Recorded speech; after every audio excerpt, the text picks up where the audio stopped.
I thought I would do a quick clip on how to improve your practice on the range and get ready for the range. The first thing is that if you ask many of pros, male or female pros, they do warm-up stretches and exercises to begin limbering up their body and key muscle areas for golf, like your biceps and triceps, like your glutes, like your hips and core, before they come to the range. So they're already warmed up. The first thing then on the range is to limber up and do some key exercises on the range before you start. I will put some links to clips I've done on these aspects here and at the end of the clip. But simple things like just limbering up your body as a whole, stretching your thighs, and ensuring you have good balance for the day, both sides. Row the boat. Starts getting several parts moving at the same time. And of course, just limbering up your shot. So not hitting any balls. So the first thing is to do that even on the range. Second, use various tools and devices.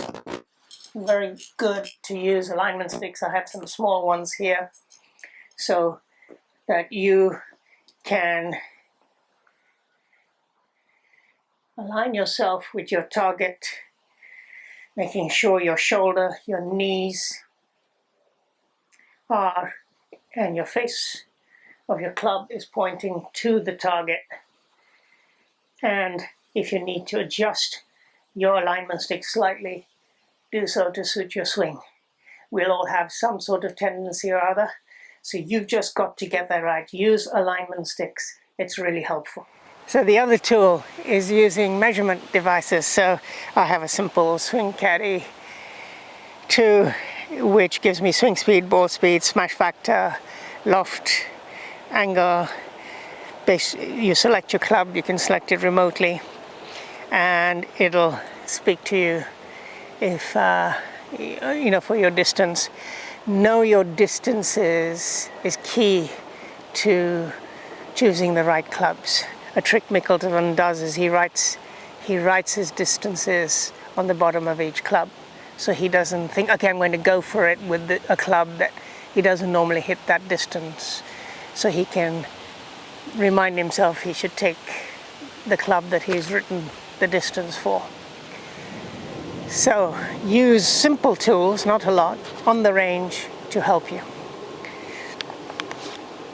An effective practice system. I've done an in-depth video clip on this, and I'll put a link to that, so I won't go into it a lot, except to say there are 3 stages aside from your warm-up and limbering up.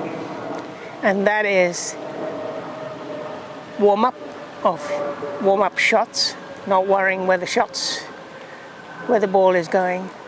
Just warm up your swing. Second, if there's a technical aspect you particularly want to focus on that technical aspect. Again, don't worry where the ball is going. It may be just your takeaway. It may be at the impact point.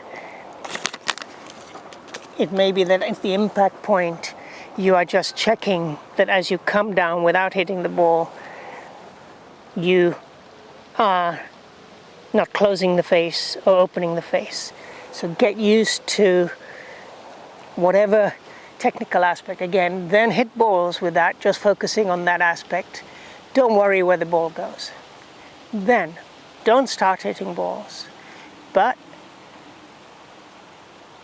play the course you're going to play. Or play the course you always play. First hole, second hole, up to the 18th hole. Every shot. Perhaps aside from putting, which you may do yourself on the putting green, and sand practice, bunker practice elsewhere. Even a chip, do a simple chip. If you're close to the green, you've done a driver, you've done your second shot and you're short of the green based on the distance, then say, okay, I'm going to practice my chip. So what am I saying? I'm saying make your swings real by thinking about every hole and shooting a score and your practice on the range. Make them real, not just hitting tons of balls time and time again. Next, fourth, focus on your fundamentals. Absolutely key. If you watch the pros, male and female pros on the range, they're focusing on their fundamentals. They're checking their grip, whether they're trying to fade the ball, whether they're trying to draw the ball in terms of their feet position or their grip position. Focus on your fundamentals. Remember PGA, posture, that you hang down, that's where you hold your club. Posture, grip, and alignment.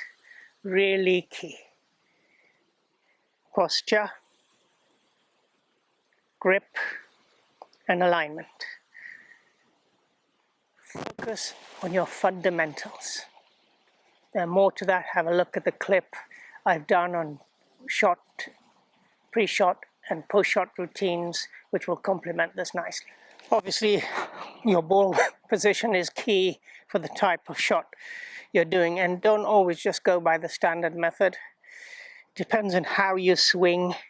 If the bottom of your arc is a little different to central, you may want to adjust your ball position accordingly to fit your swing. Unless you fix those elements of your swing, but if you're swinging in a particular way, check your bottom of your arc, check your bottom of the arc, so if I'm hitting back there, then I know I don't want to put the ball here for the wedge. I probably want to put it here.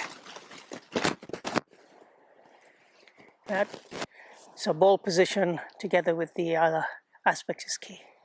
Then your shot routine is critical. I just mentioned the clip. Take a careful look at that, because I've added 2 or 3 things to it that goes beyond what most people think, so beyond the PGA and ball position. And that is 2 particular things I would recommend. Breathing techniques, how to relax, so don't be tense.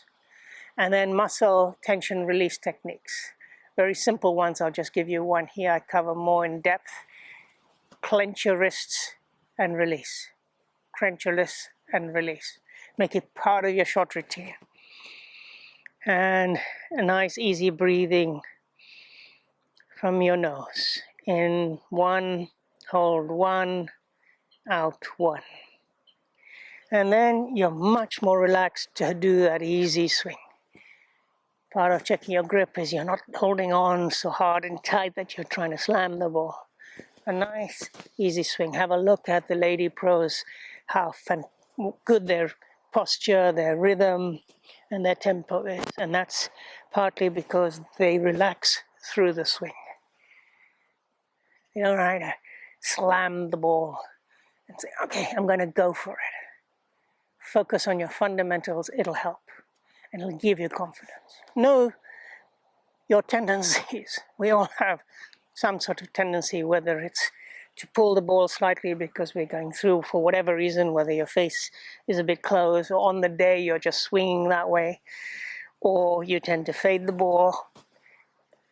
Know your tendencies and work with and to your tendencies. So if I'm pulling the ball, I'm not going to, and the fairway rough is there, I'm not going to face straight. I'm going to face a little bit more to the left, in my case as a left-hander, so that as I pull the ball, it'll probably end up much more in the middle. Know your tendencies and work with your tendencies, not just overall, but on the day. So on the range, before a game, that's a quick check of what your tendencies happen to be that day. The other aspect to check is know your launch and roll out for different clubs. So if you're chipping, and this is a pitching wedge, you want to know the launch and the rollout. Then take a lob wedge or take an 8-iron, do the same shot and see what you get for the same chip, for example. So know your launch trajectories and rollout distances for each club for the same shots. So practice a couple of those on the range, a couple of wedge shots, same distances, but with different clubs. And then last but certainly not least, put in a lot more time on your short game, your chipping, your bunker, your putting. I would say err on the side of doing at least 60% of your practice on the short game, if not 70%. That's going to be the difference in your score, in your confidence, in enjoying the game, in knowing how to control the ball, in your ease with which you swing. Spend time on your short game.